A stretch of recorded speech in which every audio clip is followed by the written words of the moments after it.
What's up, guys? It's Eric from Wasteland.com. How are things going out your way weather-wise? As you can tell by my sweet Dakota Dan hat that I got on my dome, these hats are hilarious. They're really warm, and they're only like 15 bucks. So I put the link in the description. One of the guys at work was wearing these, and I just thought they were hilarious. I just got done doing a workout outside. Dakota Dan on the dome, 225 on the chrome. It's still getting pretty cold at night and in the mornings. We warmed up there for a little bit, and now it's not really freezing at night, but it's getting close. Or it might during the night, but then by the morning it's not quite that.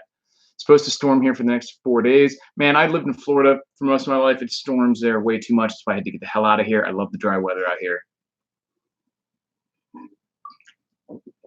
This is going to be a pretty brief live stream. I just wanted to crack open the last battle box. What's up, Mike Fay? See what's in this bad boy.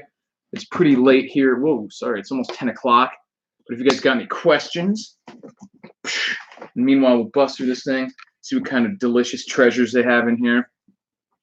Let me know what you guys are up to. I might have to take this thing off in a minute. It's actually getting too warm, but they're really, my hair's probably messed up, so can't have that now, can we? I'm getting my call if duty time in. Oh, I just bought 65 pounds of beef jerky to self-quarantine. Debate my sanity. Go. You're insane. That's not nearly enough beef jerky. Battle box. Let's see what we got. It's 1 a.m. Yeah, I know, because I'm in West Coast time. Pacific. Here we go. What do we got? Big black bag. What is this? The Climate Durable Lightweight Day Pack with Airframe Technology. Stash 18. Definitely lightweight. Kind of made out of windbreaker material. Looks like it's shaped to where you can fit a hydration bladder in there pretty easily. Fairly big size. This looks like a really good pack, actually, for a short day hike. You know, where you just hop out of your car and not short enough that you wouldn't want to take anything, but not long enough that you'd want to have a full, supply. It's got a little pocket on the front. Like I said, super lightweight. This thing definitely doesn't even weigh a pound. Might not even weigh half a pound. It's got a pocket for the hydration bladder.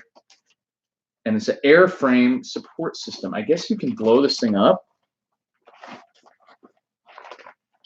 Oh, yeah, it's got a little bladder here. Look.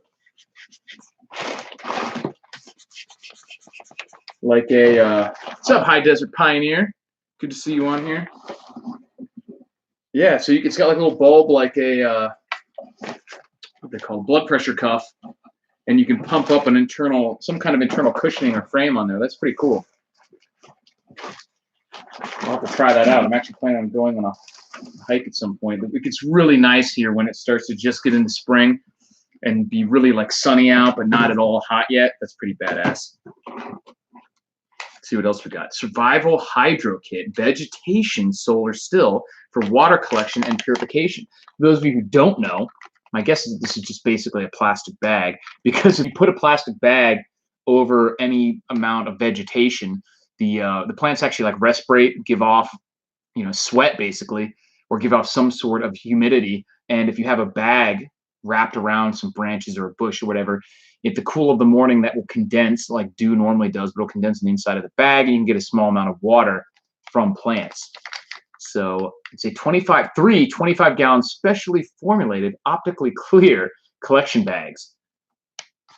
Food grade, UV stabilized. That does help because it won't be degraded as easily. It comes with a drinking tube and 2-inch by 4 feet duct tape and 1 resealable stand-up drinking pouch.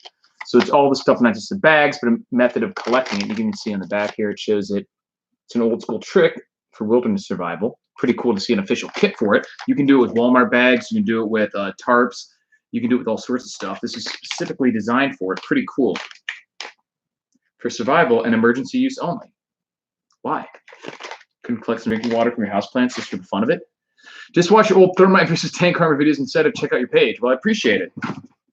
Aha, check this out. Ironclad Exo gloves. Unfortunately, these are extra large. My hands are not extra large. They don't look very big for extra large, but I normally wear medium or large gloves. But we'll see.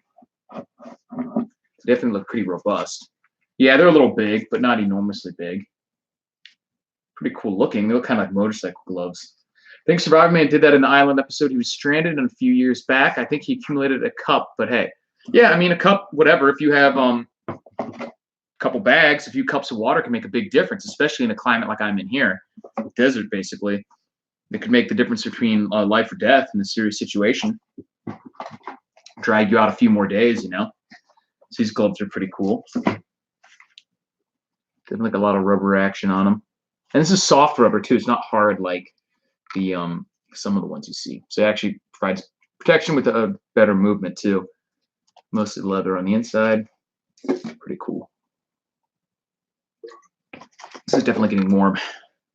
Oh, look at that. Still pretty good. And here we have a Quick Seal 2 packs of Quick Seal wound care spray powder. So it's kind of a spray powdered version of Quick Clot or Celox, I imagine, something like that. Hemostatic wound dressings, nosebleed plugs. Oh, it's also available as a nosebleed plug. This is a spray on. Shake the can well. Spray the powder onto a cleansed wound from a distance of 6 inches. Cover the area uniformly to form an elastic membrane over the wound. Removal of the powder is not required. Pretty cool. Good thing for a first aid kit. Like that a lot. Here we got a big ass book. Black Autumn, a post-apocalyptic saga. Pretty cool. Pretty cool. I like survival fiction. An already weakened U.S. economy crumbles after a rogue nation detonates a small nuclear bomb in a Los Angeles port. The disastrous economic domino effect known as Black Autumn threatens a group of Special Forces vets, their families, and friends, leaving serious doubt that their skills and fortitude will be enough to bridge the deadly gap between modern society and an epoch of American savagery. Pretty cool. Written by Jason Ross. He's been a hunter, fisherman, shooter, and preparedness aficionado since childhood and has spent tens of thousands of hours roughing it in the great American outdoors. Cool. Anybody read this? I've never even heard of it. Pretty cool to get stuff. That's why I like Battle Box, because you get stuff that you wouldn't have necessarily come across and might be good. Might not be good. We'll find out. Aha, a rat's tourniquet. I actually have one of these. They have a little metal, I don't know what you'd call that, but it's just a quick kind of clip of some kind where you can wrap it around, and it has kind of an elastic band. Speed. It's designed to be really quick. You should write a book, man. Be interesting. Rat's tourniquets. We got a couple first aid items in here. Water collection. Bivy by Atomic Bear. Prepare to survive. So emergency shelter reflects 90% of the body heat, tear-resistant, reusable, water, and windproof. I just listened to the first 3 books of a series called Bugging Out. It's on YouTube for free. Not bad. Pretty cool. This is a lifetime warranty. Includes a pouch, 25 microns thick. So obviously it's basically a space blanket emergency sleeping bag. Pretty cool. These can really come in handy. And in an emergency, like they're designed for, they could even be used to do the same thing as something like this most of the time. Cover a bunch of plants, collect the moisture, that sort of thing. Or even collect rain, open it up, use it. And these could do the same thing. If it's raining, open up your bags, collect as much as possible. You should be good to go. And here we go. The knife of the month. The Haswell Survival Knife. Let's see what we got here. Pretty cool leather sheath. Plot twist, that book isn't a fiction prepper novel. You talking about this one?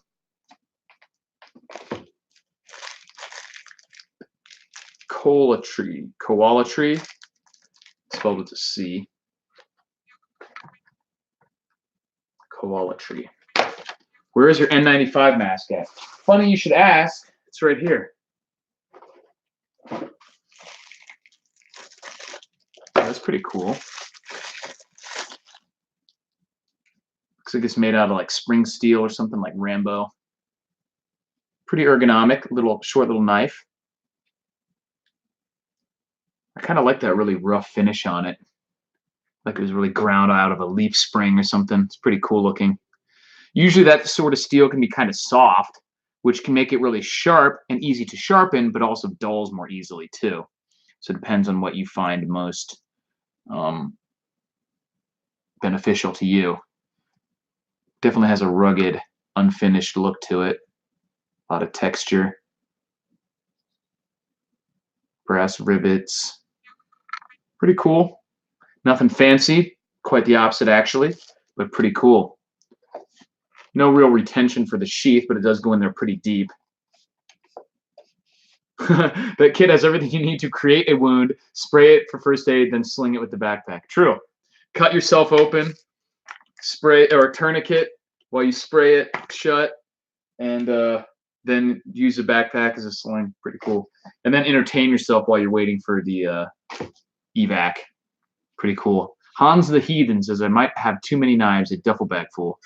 You and me both, man. Especially with the battle box, you start making an awesome collection of pretty decent knives. I'm going to be giving away a lot of stuff from the battle boxes and everything. I just don't have room for it. If I have a lot of redundancy, I'm going to be giving stuff away. So sign up to my email list. You can sign up at rulethewasteland.com or rulethewastelandblog.com. Should be in the link description to most of my videos. Stuff like this, like these are too big for me. If I don't have a family member that needs gloves really badly, I will give these away to somebody on my email list or do a some kind of giveaway like that, because they're pretty cool. They're just a little too big. My hand moves around a little bit, and I would say these fit like a large, a bigger large. I don't know if extra large is really, but I know there's not a whole lot of difference in the sizes of gloves. I could use these if I needed to, but they're a little big. And like I already have a rat tourniquet, so I might be giving that away. We'll see. Probably what I'm going to do is put together like a badass duffel bag or a badass like bug out bag with all the stuff that I would be giving away, and run a contest. And kind of like they do for some of those guns where you just sign up. All you have to do is enter your email or something like that. Get thousands of people sign up. Hey, let's talk about prepping. Thanks for stopping in. Let's just going over the battle box. Going over my, where'd I put my sweet hat? My sweet Dakota Dan hat. Back on. Yeah. These things are way too warm. And my last video was about the coronavirus, which got demonetized. And I don't know if it's because they tend to demonetize all my videos now. And then if I ask for a review, most of them have come back. I don't know if this one is one of those. If it's going to come back. Kills the initial day or two of views where you get almost all your views. So it really sucks. But what are you going to do? Life sucks and then you die, right? So we'll see if this one comes back, or they may be demonetizing any video about the coronavirus. It's still being reviewed.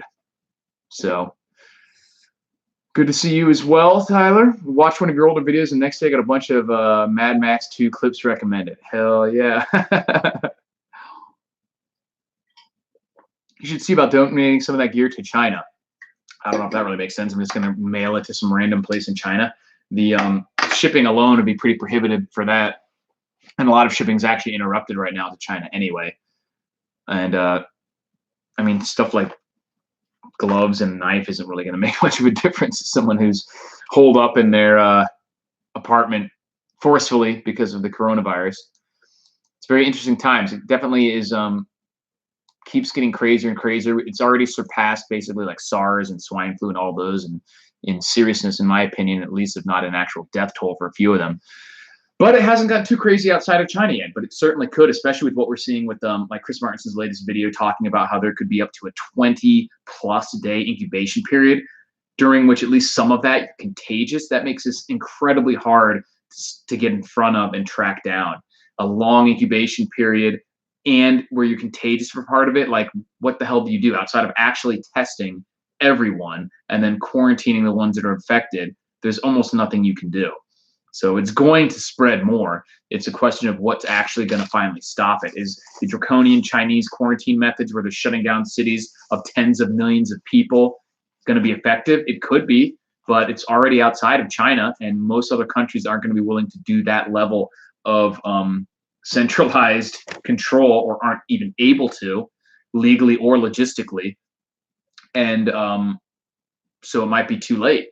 Like I said, the good news is that it has a The case fatality rate is not insanely high for something that, what something could be if it was a bioweapon or even an incredibly just virulent strain. It could always mutate. But I mean, someone has mentioned in a comment, which I should go over quickly, is that they've seen a case fatality rate quoted of 20%. That 20% number is of people that have been hospitalized. So if you're already bad enough to get hospitalized, 20% of those people end up dying. So it does have a relatively high hospitalization rate. I've heard as high as 25% of people who get it end up having to be hospitalized. If 20% of those end up dying, that would work out to roughly 5% total fatality rate. But that doesn't include people who get it and don't even get sick enough to report it or actually be officially diagnosed. So it's probably slightly less than that. But I would guess it's in the 1 to 3%, upwards of 5% maybe. It will get worse if the medical systems get overloaded, because there's 25% of people that need to go to the ER. If they can't, then it'll be a lot higher than 20% of them that end up dying. So could get worse. And like Tyler from Let's Talk About Prepping mentioned, it's the economic freeze, there's total shutdown, the total self-quarantine that you would need to do. That is what you really need to prepare for most people, not necessarily the disease itself.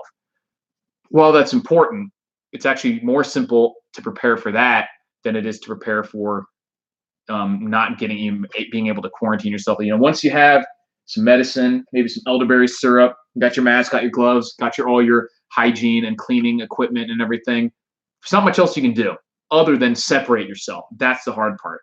So you have to have the finances to maybe not go to work for a couple weeks. You have to have the food and the water and the toiletries and everything else to be able to not leave, to cook, to do that stuff for maybe a couple weeks. So don't you touch Wayne Newton, you monster. He's actually still out here occasionally, I think. I'm all for anything that contributes to a Fallout New Vegas future. I hear if we nuke Vegas, we stop the virus. I don't make the rules. At least give me a heads up. There are a lot of Chinese people here in Vegas, so the chances of it cropping up here are probably pretty high compared to any random other city in the U.S. But yeah, could be interesting. Let me know what you guys think about that, and if you've done any significant preparations, specifically coronavirus. I haven't really done anything. I bought a little bit more of the elderberry syrup.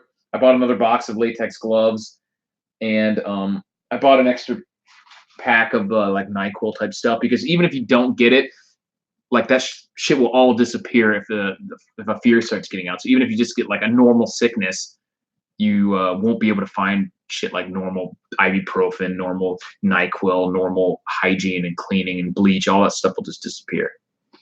I wouldn't worry about it, but I have a kid in public school that will spread anything they get. True. Kids are really bad about being disease vectors because of the hygiene problem. They're not going to stop touching their face or they're not going to wash their hands as often as they should. So they're easy to, and they have weaker immune systems usually because they haven't encountered as many of these things throughout their life, haven't built up as many antibodies, so they get sick more easily, they spread it more easily. Kids in general are pretty strong disease vectors. But yeah, pretty interesting. Like I said, it's going to be a pretty short one tonight, and only go about 20 minutes. If you guys have any other questions, let me know. Time to take a protein shake. Definitely glad to be working out. I have an outdoor gym here, so it's a little cold, hence the Dakota Dan. And these can actually flip up like this too. It's kind of warm. It's getting warm now. Do pure Russian style. There we go. K through 8th grade is basically one huge petri dish. It is true. Interesting tidbit, being homeschooled up until high school, I have never had chicken pox.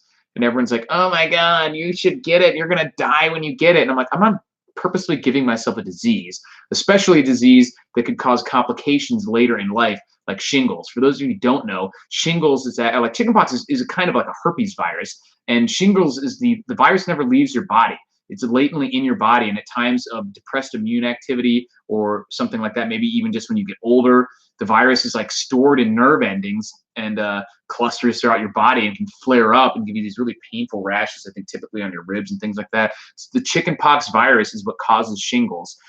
So yeah, exactly. If you had chickenpox as a child, the shingles virus is already in you. I have not. I am a clean slate, ladies. Such a horrifying commercial. What is? Last time I checked, the total cases outcome was about 5,061, and of that number, 4,043 got discharged and 1,018 are dead. I don't believe those numbers for a 1 minute. If you look at, first of all, just like I mentioned in my last video, I'm not going to believe anything China says. If they had even think that they could get even the slightest advantage in any arena, economic, their reputation, political, clout, theater, whatever, they wouldn't have any qualms about lying, outright fabricating, whatever. And if even 10% of these videos we've seen are true, cities of 10, 12 million people with empty streets, do you know how serious that is in terms of economic activity, in terms of logistics? Them literally clouding entire massive cities with whatever they're spraying. This is major. Like, would not go to that for something. They didn't do that for SARS. They didn't do that for swine flu. They're spooked. And I think that I've heard rumors of people just being whisked away and cremated, like crazy, crazy shit. I think when this all shakes out, I would be surprised if there's less than 20,000 people dead at this point, in China specifically. There are 1.4 billion people in China. 100 people die per hour of the common cold over there. Zero chance only 900 people fall into this. Zero. Yeah, literally zero chance. You know why there's zero chance? Because they said it's 900. So that alone means there's zero chance it's only 900. And I think it's more like 10 or 20 times that many. And getting worse. And they're not going to start keeping accurate figures too. And they're certainly not going to be sharing these accurate figures. There's no way they would shut down and completely forcefully quarantine tens of millions of people for a disease that's killed a few hundred. Just wouldn't do it. They're spooked, and they are rightly so. Yeah, even the fake numbers are scary, and they're probably not anywhere close to being accurate. Why wouldn't our government know it, though? Oh, they probably do. I mean, they have spy satellites and everything. They probably have a much better idea. But what would be the point of sharing something like that? I mean, maybe they could use the fact that they know to gain leverage over China or offer to help out, things like that. I don't see any advantage of them panicking everyone around them, everyone in the U.S., like trying to shut down flights everywhere. And, I don't think they would have an advantage to sharing the real numbers, or even if they don't know the real numbers, saying like, oh, it's definitely a lot worse. I don't see them gaining an advantage there. They could use it for, negotiating with all these trade deals and everything like that. Yeah, our satellites are probably counted. Like I said, obviously the CIA or NSA or whatever probably knows pretty much exactly what's going on over there. But I obviously don't have any access to that information. Spy sets won't tell much beyond activity like the hospital construction. Yeah, even that alone, like just building a hospital overnight. Yeah, they could literally lose 1 billion people and still have a larger population than us. Not quite. I think we're at about 350. And they have about 1.2 to 1.4 billion. They've really tapered off their population explosion with the one-child policy, which I believe they've been loosening up on recently. But still, India actually has surpassed China, if I'm not mistaken, in population. Well, I think he's saying that the spy satellites themselves can only see movement not inside buildings. I mean, depending on what kind of technology you think we have, I think there's all kinds of electronic surveillance stuff that would more be gleaning this information than just directly watching what's happening. But regardless, the U.S. government probably has a pretty good picture of what's really going on over there. Yeah, panic would be worse than the actual virus, at least at this stage, depending on how bad it really is. But if it really is if it really is around a 3% case fatality rate total, then everyone knowing that it's going to spread in their country would cause all sorts of problems. Since we don't know for sure that it's going to have a real breakout in the U.S., having people think that it would at this point would cause a lot of problems that they probably don't want. The corrupt CCP has been blundering the whole job. I honestly don't know if they have. I mean, like I said, they're doing some incredibly draconian methods, but they're doing some incredibly extreme methods. I don't know what they would, if you had total control of the Chinese government, what else would you even do at this point? Like I said, if it really has, even if it's only a 2-week incubation period, that's a long time. And if you're even contagious for 3 or 4 days of that without symptoms, man, there's no way to stop that without just completely locking everybody down. And even at the time you've locked everyone down, there's people that have already been in contact with them and have gone wherever. You're 2 weeks, maybe as many as 3 weeks behind the movement of people and everything. There's no way to stop that. We should send the Iowa DNC to fix the coronavirus. No, we should send them to help it, because then it would be obviously instantly killed. We send them there with a mission to propagate the virus as effectively as possible, and it would probably be cured within like a week. Colloidal silver will kill the virus. I'm not sure. I mean, maybe directly, same as like bleach, but just drinking colloidal silver isn't just necessarily going to kill any virus you have in your system already. Yeah, I doubt they have a system to hide all their actions from U.S. surveillance either, just like we don't have a system in place to hide all our actions from them. But hiding it from the general U.S. public is pretty easy, especially under these emergency circumstances, being overwhelmed and all. Yeah, exactly. And like we've even seen videos leaking out. We don't know how many of these are actually true, but if even part of them are true, like I've seen these videos of people having what they have to go through to leave their apartment complex. They had to like come out with a mask on, get like hand wipe, like sanitize their hands, sanitize their hands, deposit the mask that they're wearing, go like sign something, get a new mask, go and wash their hands again, sign another thing or get their picture taken, and then they can leave. And like they have to do that every time they come in and out of like their apartment complex. This is serious. There's no way they would devote that kind of resources to something that they don't think is, at least they don't think is going to kill tens of, if not hundreds of thousands of people. But the scale of what they're doing, I think, is lost on people. Like literally, if you guys have been to like New York City and just appreciate the scale of a city that size and it being completely shut down, like that is insane. And they've done that with multiple cities in China that are larger than that. Like the 8th biggest cities in the world kind of shit, like huge, huge cities that are now basically ghost towns. It's really wild. I see this possibly an inside job, meaning a rival faction, or I don't know. It's interesting. I have seen some. I don't know if any of this has been confirmed, but someone has studied the virus and said that it has traits that they think have been altered genetically. So they think. I think it's likely that they were fooling around with these viruses, testing. Maybe for research to do a bioweapon. I don't think that it was purposely released. But especially unless they did it to themselves, well, that's not really how the Chinese operate. If they thought they had too many people or something, they would just invade Taiwan or some other country and like annex land and waste their people doing that. They wouldn't just kill them off. I think it's much more likely that they were just fooling around, studying bioweapons technology, and it got out somehow. One of the interesting aspects of it is apparently due to the number of some kind of certain receptors in your lungs that Asian people, specifically Asian males, have more of. It's actually more, or Chinese and Asian men are more susceptible to it than Chinese women or men and women of other races. Which I don't know if that's been 100% confirmed, but it's something I read, which is very, very interesting. Goes to the lungs. Yeah, it causes a pneumonia, basically, which is usually what kills people. I think it was accidental neglect, too. I think it's very likely that it was something that they were fooling with genetically. I don't think they let it out on purpose. And I don't really think that it would be any other country that did it either. But the fact that if it is true that it affects Asian people more specifically, then maybe. I recently went and acquired a crap load of fat wood from my local woodlot. Some of the best I've ever found. Riches. Cool. They did it with the largest gambling hub in the world. It's like 2 times. Oh, Macau, it's probably bigger than twice Vegas. Is that what you're talking about? I think Vegas is over 2 million, or just around 2 million people for the metro area, including Henderson and all that. Let's see what the population of Macau is.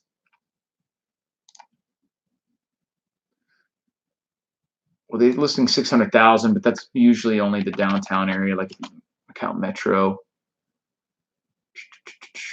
I'm sure there's a lot of people nearby. They probably don't have 5 hours of desert in between them and the next city either. Unpopular opinion here, but it could have just mutated naturally as billions of viruses do every day, but managed to multiply rather than go extinct. True, but like I was mentioning before, some scientists specifically said it has a trait that was somehow they can tell that it's not that it was inserted or something that isn't naturally in coronavirus, not something they've ever seen mutate before, for making it more transmissible or something. Pretty crazy.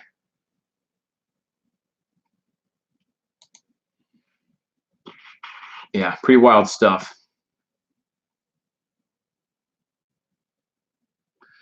as far as revenue. The differences are not random. China, heard that smoking actually can help defeat it. I don't know if that's a rumor too. Yeah, you see a lot of crazy talk with things like this out there.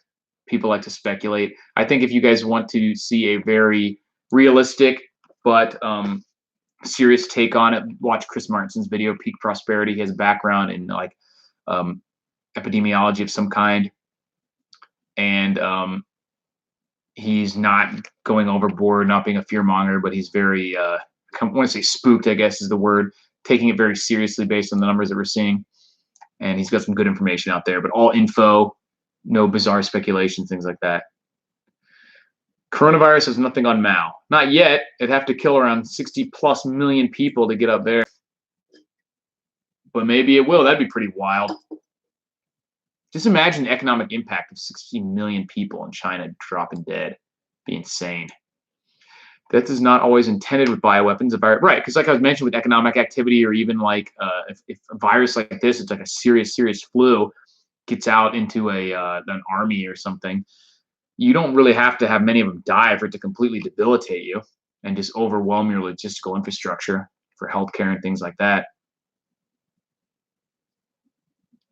Pretty interesting.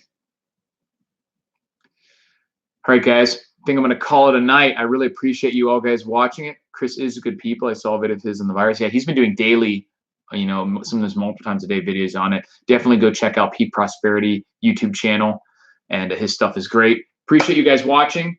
Thanks again to BattleBox for giving me his sweet gear. We got gloves, we got knives, we got a book I'll check out, we got bivy sacks, we got all sorts of stuff. Thanks for watching, guys. I'll talk to you later.